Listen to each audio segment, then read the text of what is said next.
Hello everyone, जय हिंद। आज हम बात करेंगे 21 जनवरी 2026 के करंट अफेयर को। तो अगर इस चैनल पर आप पहली बार आए हैं तो do like share and subscribe my channel. तो चलिए स्टार्ट करते हैं आज का फर्स्ट और इम्पोर्टेंट क्वेश्चन। तो पहला क्वेश्चन ये पूछा गया है कि जो भारतीय जनता पार्टी ने हाल में ही अपना जो राष्ट्रीय अध्यक्ष है वो किसे नियुक्त किया गया है। तो उनका जो आंसर है वो है नितिन नवीन को उन्होंने चुना है। तो हुआ अब क्वेश्चन ये है कि नितिन नवीन है कौन है। तो ये नितिन नवीन जो है भारतीय जनता पार्टी के अब नए राष्ट्रीय अध्यक्ष बने हैं। इनका जो चुनाव है वो निर्विरोधी हुआ है, मतलब ये पार्टी के 12वें जो राष्ट्रीय अध्यक्ष बने हैं और ये बीजेपी के सबसे युवा राष्ट्रीय अध्यक्ष बने हैं। ये पहले बिहार से और उसके साथ साथ ये बिहार से पहले व्यक्ति हैं जिनको ये पदक जो पद है वो मिला है। इनकी जो उम्र है वो 45 वर्ष की है। बिहार के बेंकीपुर जो विधानसभा क्षेत्र से 5 बार विधायक रह चुके हैं और ये बिहार सरकार में मंत्री भी रह चुके हैं और संगठनात्मक कौशल के लिए अपने जाने जाते हैं। उसके बाद अगर हम बात करें भारतीय जनता पार्टी में की जो स्थापना है वो कब हुई है, तो उसकी स्थापना 6 अप्रैल 1980 में हुई है। अगर हम संस्थापक नेता की बात करें तो वो कौन है, अटल बिहारी वाजपेयी, लाल कृष्ण आडवाणी, मुरली मनोहर जोशी, नानाजी देशमुख जो आदि जो हैं जो संस्थापक नेता हैं। उसके साथ मुख्यालय कहाँ है, नई दिल्ली में। चुनाव चिन्ह कौन सा है, कमल का फूल। अगर हम बहुत फेमस जो नेता की बात करें तो वो है नरेंद्र मोदी जो प्रधानमंत्री हैं, अमित शाह हैं वो गृह मंत्री हैं और अटल बिहारी वाजपेयी हैं जो पूर्व प्रधानमंत्री थे। ये इनके प्रमुख नेता हैं। अगर बात की जाए कौन कौन से राष्ट्रीय अध्यक्ष अभी तक रह चुके हैं 1980 से 2002 तक की बात करते हैं पहले। अटल बिहारी वाजपेयी 1980 से 1986 तक, लाल कृष्ण आडवाणी 1986 से 1990, 1993 से 1998, 2004 से 2005। उसके बाद है मुरली मनोहर जोशी जो है 1991 से 1993। उसके बाद है कौशल भाऊ ठाकरे जो है वो 1998 से 2000। उसके बाद है बारू लक्ष्मण जो है 2000 से 2001 के। जो जन कृष्णमूर्ति जो है वो है 2001 से 2002। एम वेंकैया नायडू जो है 2002 से 2004। राजनाथ सिंह जो है 2005 से 2009, 2013 से 2014। नितिन गडकरी 2010 से 2013। अमित शाह 2014 से 2020, जेपी नड्डा 2020 से 2025 और अभी कौन है जो वर्तमान है, नितिन नवीन है जो वर्तमान 2026 से, जिनका कार्यकाल हाल में ही शुरू हुआ है। उसके बाद नेक्स्ट क्वेश्चन ये पूछा गया है कि अमेरिका के जो राष्ट्रपति है जिनका नाम क्या है, डोनाल्ड ट्रंप, उन्होंने ग्रीनलैंड के कब्जे को विरोध करने पर किन यूरोपीय जो देश पर 10% का जो टैरिफ लगाने का ऐलान किया है। तो उसका राइट आंसर है सभी देशों की। अगर हम बात करें तो हुआ क्या है रिसेंटली, तो अमेरिका के जो राष्ट्रपति हैं डोनाल्ड ट्रंप, उन्होंने 17 जनवरी 2026 को सोशल मीडिया पे कहा है कि Denmark, Norway, Sweden, France, Germany, United Kingdom, Netherland, Finland पर टैरिफ लगाया जाएगा। यह टैरिफ 1 फरवरी से लागू होगा। चेतावनी क्या है, यदि ग्रीनलैंड को लेकर अमेरिका के साथ कोई समझौता नहीं हुआ तो ये 1 जून से टैरिफ को बढ़ाकर 25% कर दिया जाएगा। अब क्वेश्चन ये है कि ग्रीनलैंड के पीछे क्यों है, क्या बात है ये इसके लैंड को लेके ये इतनी सुर्खियों में है सारी न्यूज़। ग्रीनलैंड का जो सबसे मुख्य कारण है वो है रेयर अर्थ मिनरल्स, मतलब वहाँ पे बहुत सारे खनिज पाए जाते हैं।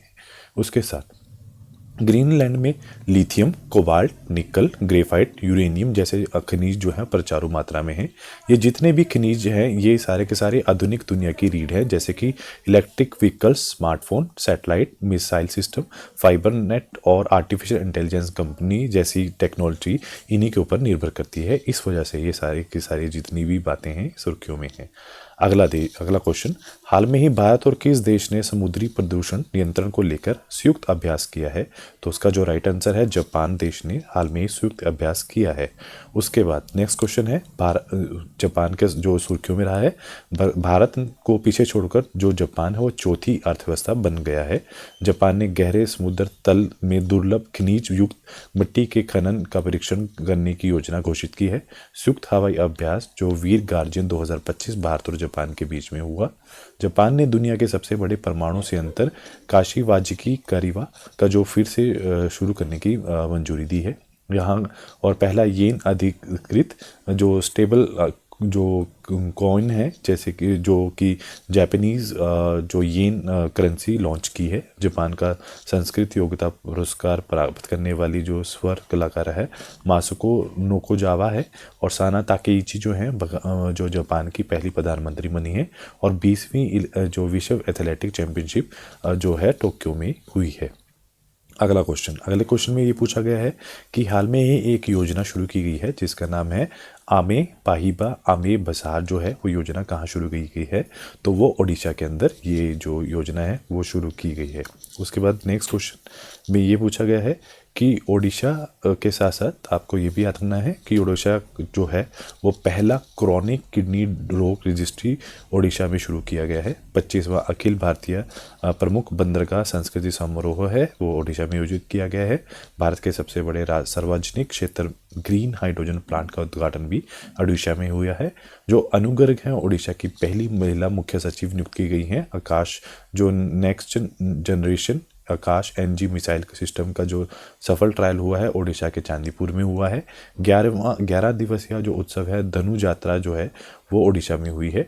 ओडिशा के दो जो समुद्री तट हैं सोनापुर बीच और गोल्डन बीच को अंतर्राष्ट्रीय ब्लू फ्लैग का प्रमाण हाल में ही मिला है।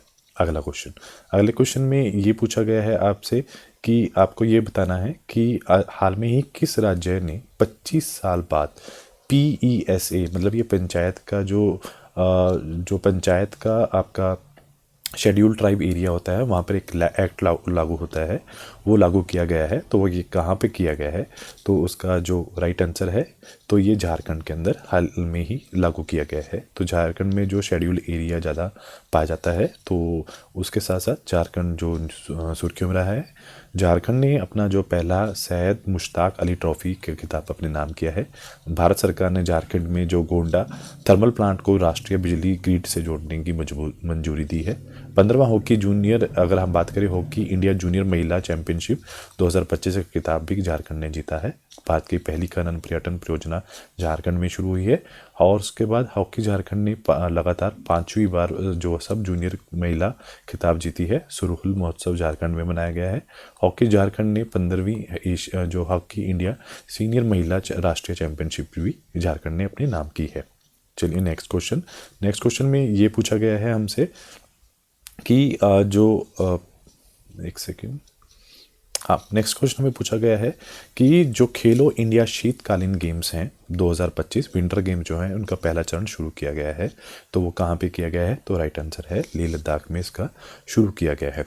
तो आपको ये भी याद रखना है कि जो खेलो इंडिया विंटर गेम्स है 2026 इसका जो पहला चरण है लद्दाख के लेक में शुरू किया गया है। अगर भागीदारी की बात करें 1000 से जो अधिक पुरुष और जो महिलाएं हैं खिलाड़ी जो हैं इसमें पार्टिसिपेट करेंगे। जो आकर्षक जो फीचर होगा आपकी बार वो फिगर स्केटिंग को शामिल किया गया है। जबकि जो दूसरा चरण होगा वो गुलमर्ग जम्मू कश्मीर में होगा।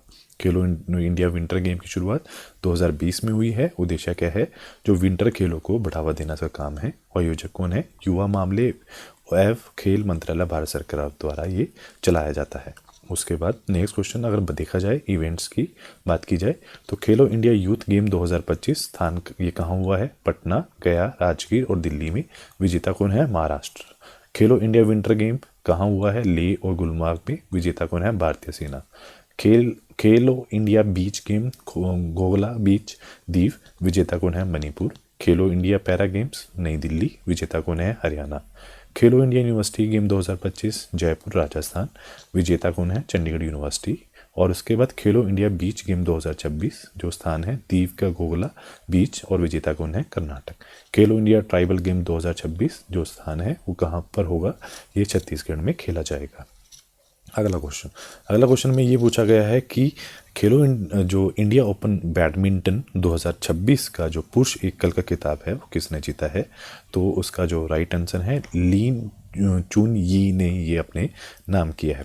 अब क्वेश्चन ये है कि ये जो इंडिया ओपन बैडमिंटन 2026 की बात करी जाए तो ये 13 से 18 जो जनवरी है 2026 में चला है।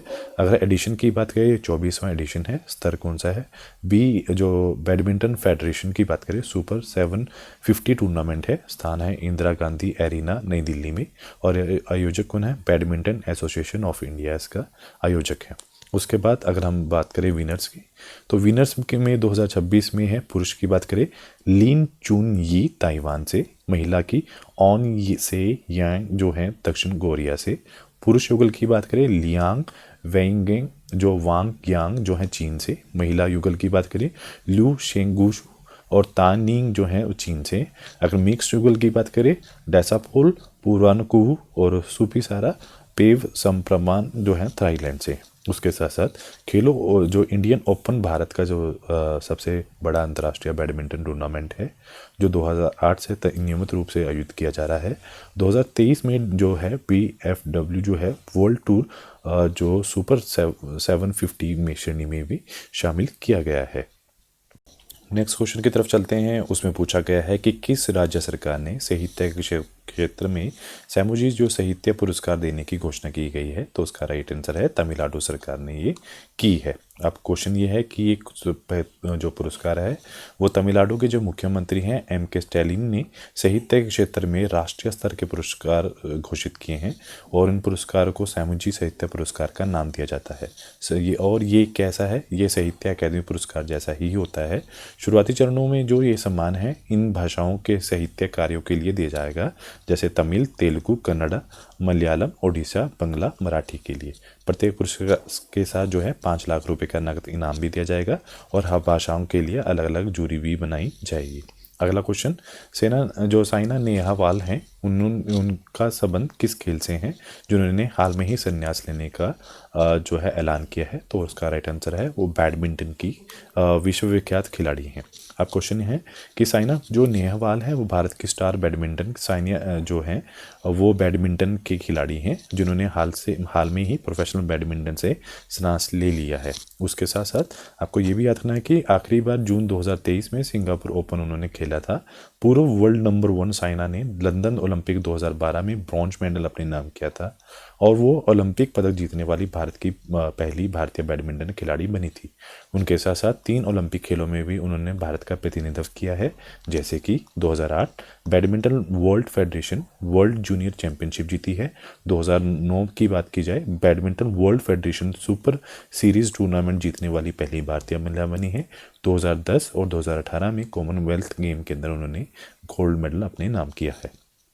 अगला क्वेश्चन में पूछा गया है कि जो समुद्री अभियान है लोकायन 2026 में भारत का कौन सा जहाज हिस्सा ले रहा है? तो उसका नाम है INS सुदर्शनी जो है वो हिस्सा लेने जा रहा है। अब क्वेश्चन ये है कि INS सुदर्शनी लोकायन 26 समुद्री अभियान में हिस्सा लेने जा रहा है। INS सुदर्शनी जो है 10 महीने में समुद्री अभियान लोकायन 26 पर रवाना होगा। जहाज 22,000 किलोमीटर समुद्री मील की दूरी जो तय करेगा। अभियान के दौरान 13 देश और 18 विदेशी बंदरगाह का दौरा भी करेगा और उसके साथ फ्रांस में एस्कल सेट और अमेरिका में न्यूयॉर्क में आयोजित सेल 250 में भाग लेगा। भारतीय नौसेना और भारतीय तटरक्षक बल 2000 प्लस जो है इसमें नौसैनिक प्रशिक्षण लेंगे। उसका जो उद्देश्य है जो अभियान का वो अंतर्राष्ट्रीय समुद्री सहयोग, क्षेत्रीय सुरक्षा और विकास को बढ़ावा देना इसका काम रहेगा। अगला क्वेश्चन, पंजाब सरकार ने गैंगस्टर के नेटवर्क को ध्वस्त करने के लिए कौन सा अभियान हाल में ही शुरू किया गया है? तो राइट आंसर है ऑपरेशन प्रहार उन्होंने हाल में ही शुरू किया है। तो अभी हुआ क्या है, ऑपरेशन प्रहार जो है पंजाब पुलिस ने स्टार्ट किया है। पंजाब पुलिस ने बोला है कि जो गैंगस्टर को मुक्त बनाने के लिए ऑपरेशन प्रहार शुरू किया है। इस अभियान में 12,000 पुलिसकर्मी जो है पार्टिसिपेट करेंगे। लगभग 2,000 टीमें बनाकर पूरे राज्य में छापामारी करेंगे। नागरिकों से अपील की गई है कि वो अपने क्षेत्रों में गैंगस्टर की गतिविधियों की जानकारी पुलिस को भी साथ में दें ताकि वो साथ में बैठ के उनके साथ काम कर सके। Next question, RPF inspector Chandana Sinha जो हैं उनको हाल में ही एक पुरस्कार से सम्मानित किया गया है। वो पुरस्कार किसके द्वारा दिया गया है? तो वो दिया गया है अति विशिष्ट रेल सेवा पुरस्कार दिया गया है। अब क्वेश्चन क्यों है भाई, इसको ही क्यों दिया गया है? तो ये पुरस्कार किसने दिया है? ये दिया है अति विशिष्ट रेल सेवा ने दिया गया है।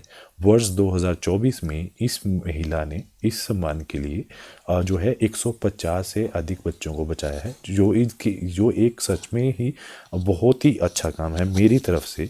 और यह बचाव जो है एक ऑपरेशन है, ऑपरेशन नन्हे फरिश्ते जो 2018 में चला गया था।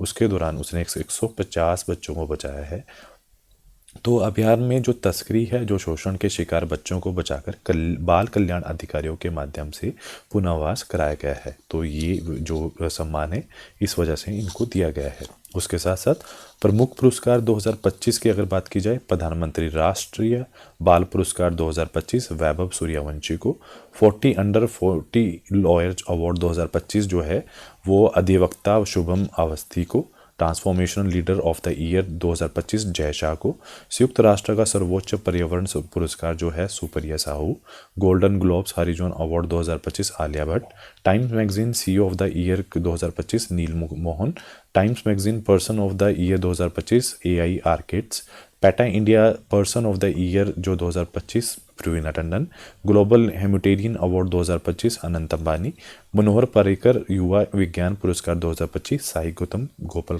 कृष्ण को दिया गया है। अगला क्वेश्चन, भारत ने अपनी पहली खुली समुद्री मछली जो पालन परियोजना कहाँ शुरू की है? तो उसका राइट आंसर है ये अंडमान सागर में की गई है। अब क्वेश्चन ये है कि क्या हुआ है?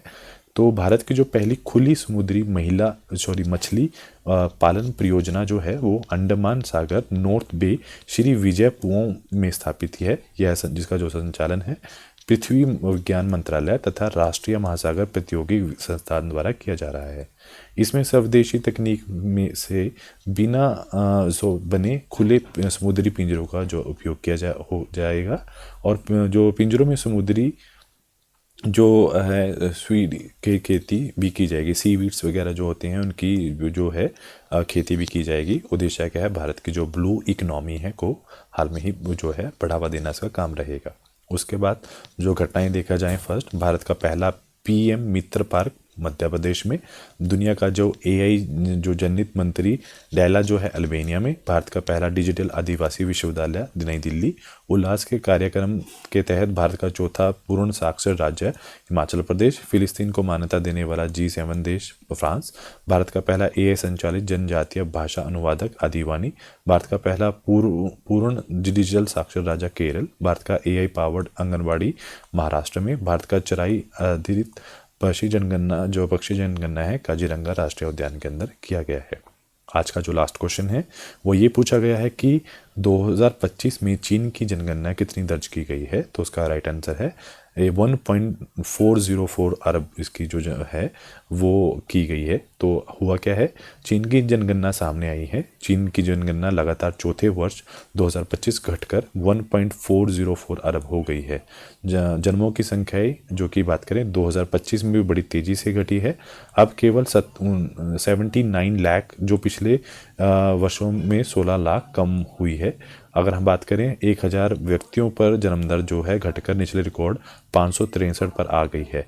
उसके साथ साथ चीन ने 2015 में एक बच्चा नीति को बदलकर 2 बच्चों में बदल दिया है। चीन ने हाल में ही जो 3 बच्चों की नीति 2021 में लागू की है। भारत 2023 में दुनिया का सबसे जो अधिक जनगणना वाला देश बनकर आगे आया था। उसके बाद और जो आज का लास्ट क्वेश्चन है, हाल में ही किसने पश्चिमी समुद्री तट के कोस्ट गार्ड कमांडर के तौर पर कार्यभार संभाला है? तो उनका नाम है जनरल MV पाठक जो हैं, उन्होंने ये कार्यभार अपने नाम किया है।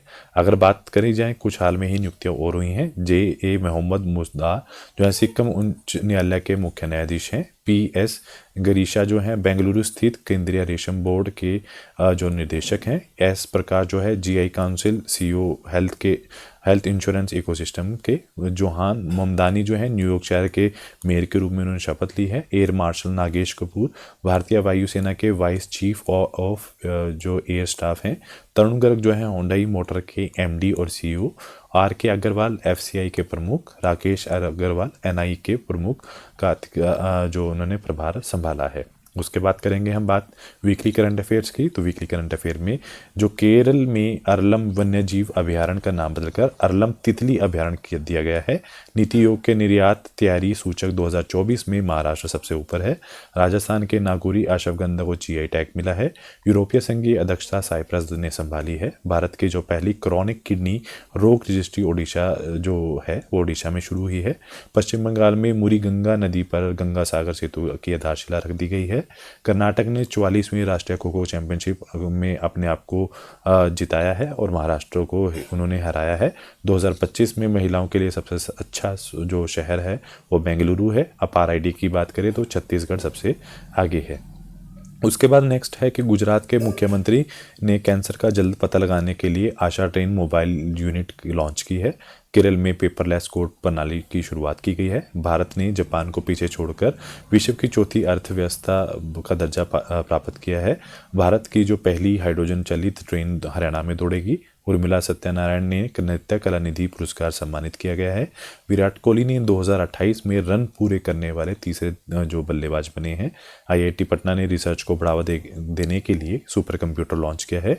लखनऊ जो उत्तर प्रदेश में दृष्टिबंधित लोगों के लिए पहली ब्रेल लाइब्रेरी खोली गई है। पश्चिम बंगाल की पहली महिला मुख्य सचिव कौन बनी है? नंदिनी चक्रवर्ती। गोवा का तीसरा जो राज्य बना है उसका नाम है कुशावती, जो राज्य का तीसरा जिला बना है। तो आज के लिए इतना ही। Do like share and subscribe my channel. Thank you so much.